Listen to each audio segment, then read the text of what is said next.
भारताची अर्थव्यवस्था मरणपंथाला टेकलेली आहे या अमेरिकेचे राष्ट्राध्यक्ष डोनाल्ड ट्रम्प यांच्या वक्तव्यावरून काँग्रेसच्या बड्या नेत्यांमध्ये विसंवाद निर्माण झालाय। लोकसभेतील विरोधी पक्षनेते राहुल गांधी यांनी ट्रम्प यांच्या वक्तव्याचं समर्थन केलं। आपली अर्थव्यवस्था मरणासन्न झालेली आहे हे पंतप्रधान मोदी सोडून सर्वांना माहिती आहे असं राहुल गांधींनी म्हटलं। पण त्यांच्याच काँग्रेस पक्षाचे नेते राजीव शुक्ला आणि शशी थरूर यांनी ट्रम्प यांच्या वक्तव्याशी असहमती दर्शवली। भारतीय अर्थव्यवस्था मरण पावलेली नाही आणि ती अजिबात कमकुवत नाही असं राजीव शुक्लांनी म्हटलंय, तर शशी थरूर यांनी ट्रम्प यांची ही घासाघीस अर्थात बार्गेनिंग टॅक्टिक्स आहे असं म्हटलेलं आहे। कार्ती चिदंबरम यांनी ट्रम्प यांनी लादलेल्या करांमुळे आपण घाबरून जायला नको असं म्हणत राहुल गांधींच्या वक्तव्याविरोधातच एक प्रकारे भूमिका घेतलेली आहे। आणि अमेरिकेचे राष्ट्राध्यक्ष डोनाल्ड ट्रम्प यांच्या वक्तव्यावरून काँग्रेसमध्ये अशा प्रकारचे मतभेद दिसत आहेत। भारताची अर्थव्यवस्था मृतप्रायच असल्याचं राहुल गांधींनी म्हटलंय। भारताची अर्थव्यवस्था मेलेली नाही असं राजीव शुक्लांनी म्हटलंय। आपण बघूया। Everybody knows this, except the Prime Minister and the Finance Minister. Everybody knows that the Indian economy is a dead economy. I'm glad that President Trump has stated a fact. पूरी दुनिया जानती है कि Indian economy is a dead economy और BJP ने economy को खत्म कर दिया है। मनमोहन सिंह जी थे, उसके बाद उस आर्थिक सुधारों को आगे वाजपेयी जी ने भी बढ़ाया और उसके बाद मनमोहन सिंह जी ने 10 साल में जो मजबूती प्रदान की और उसके बाद वर्तमान सरकार ने भी जो उसमें काम बढ़ाया, तो हमारी आर्थिक स्थिति कहीं से भी कमजोर नहीं है। तो इसलिए हम आर्थिक रूप से कोई हमें कहे कि हमें खत्म कर देगा, उसकी गलतफहमी है। तो ट्रंप की गलतफहमी जी रहा।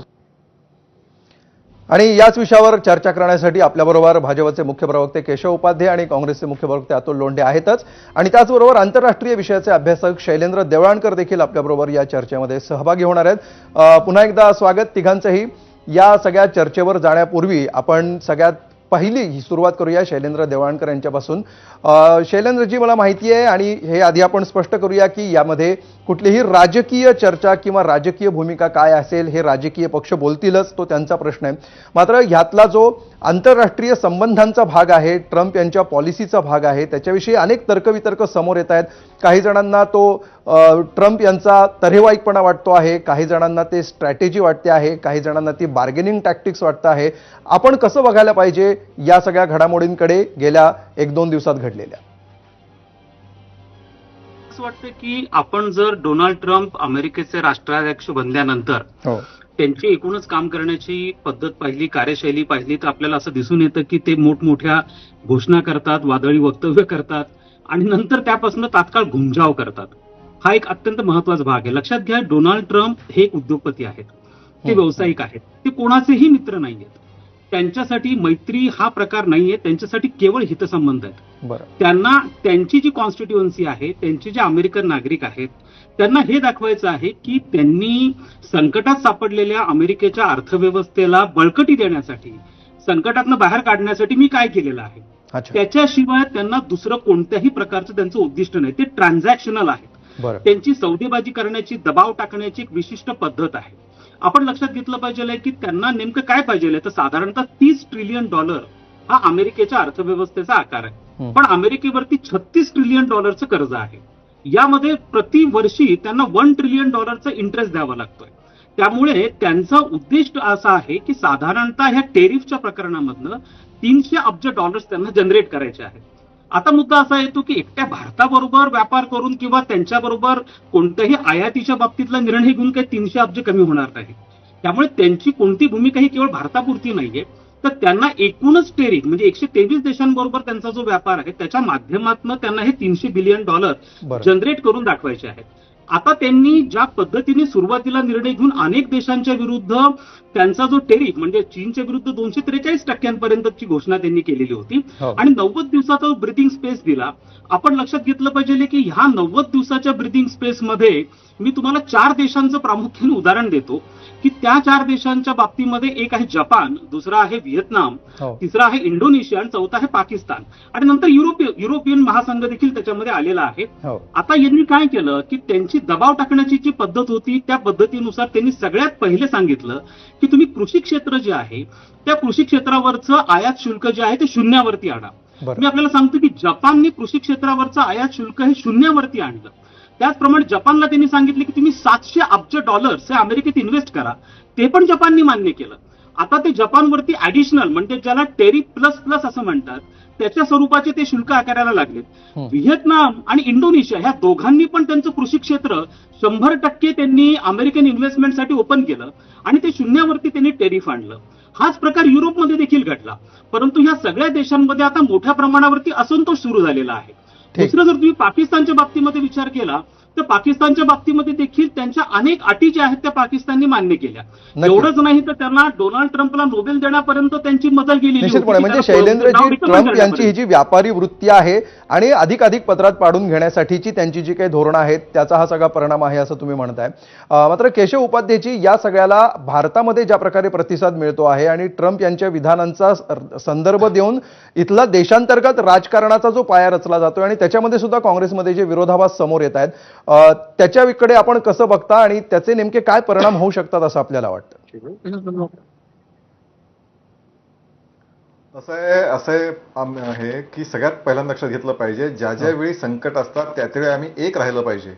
ही भारताची खरं संस्कृती आहे. पण दुर्दैवाने राहुल गांधींना अशा प्रकारचं कोणतंही भान राहिलेले नाही. संस्कृती त्यांना माहिती की नाही मला माहिती नाही, पण अशा प्रकारचं भान ते कधीही बाळगत नाहीत. हे आत्तापर्यंत अनेक उदाहरणं दाखवतो. आता लेटेस्ट त्यांच्या ट्रम्प यांनी ज्यावेळी सांगितलं डेड अर्थव्यवस्था वगैरे तर त्यानंतर लगेच राहुल गांधींनी समर्थन केलं की म्हणे दोघा तिघांना सोडून सगळ्या देशाला सगळ्यांना हे माहिती आहे. खरं म्हणजे माझ्याकडे आता IMFचं ट्विट आहे 2 दिवसापूर्वीचं आणि त्या IMFचं ट्विटनी पुढच्या या 2025 मधल्या कुठल्या अर्थव्यवस्था कशा वाढणार आहेत त्यांची काय असणार आहे अशाचा टक्केवारी आकडेवारी दिलेली आहे. आणि त्याच्यामध्ये US 1 म्हणजे ज्याचा US 1.9, जर्मनी 0.1, फ्रान्स 0.6 हे सगळे आहेत. त्यामध्ये फक्त सर्वाधिक अर्थव्यवस्था इंडियाची आहे 6.4च्या वेगाने अर्थव्यवस्था वाढणार आहे.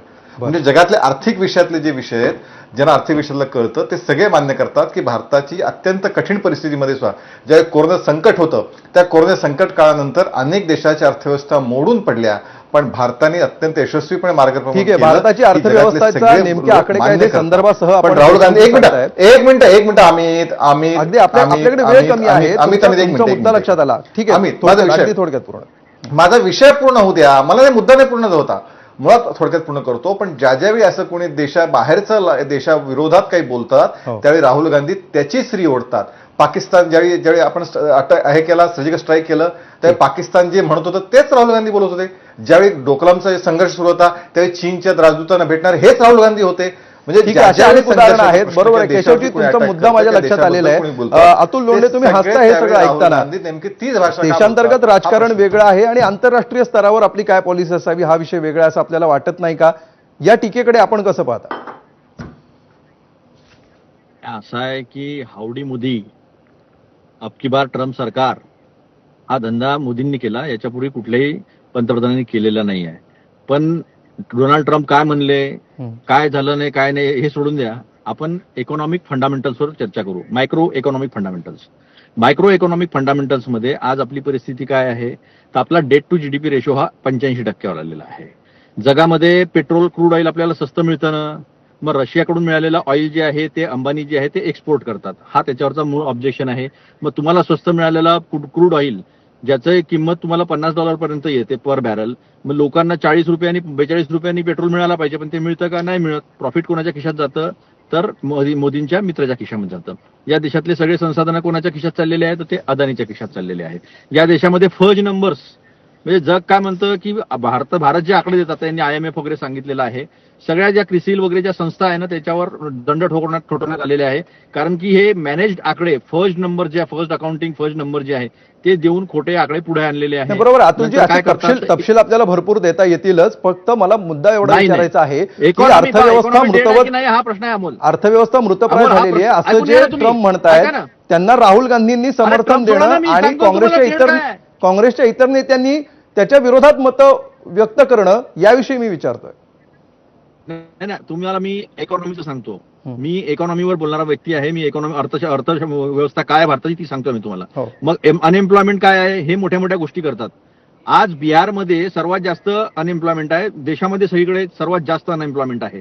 का आहे तर यांनी 20 लाख पदं खाली ठेवलेले आहे. महाराष्ट्र सरकारचे 3 लाख पदं जे आहे ते अजूनही खाली ठेवण्यात आलेले आहे. 32 लाखापेक्षा जास्त विद्यार्थी जे आहे ते एकट्या पुण्यामध्ये आणि वेगवेगळ्या ठिकाणी अभ्यास करतात आहे. म्हणजे अर्थव्यवस्थेमधला मूळ काय आहे तर दोन गोष्टी आहे, कन्झम्पशन म्हणजे लोक किती खरेदी विक्री करू शकतात हा एक फॅक्टर, आणि एम्प्लॉयमेंट, या दोन्ही फॅक्टरवर काय आहे तर आता 100 कोटी लोकांकडे दिवसाला 100 रुपये सुद्धा उत्पन्न नाही आहे. 100 कोटी लोक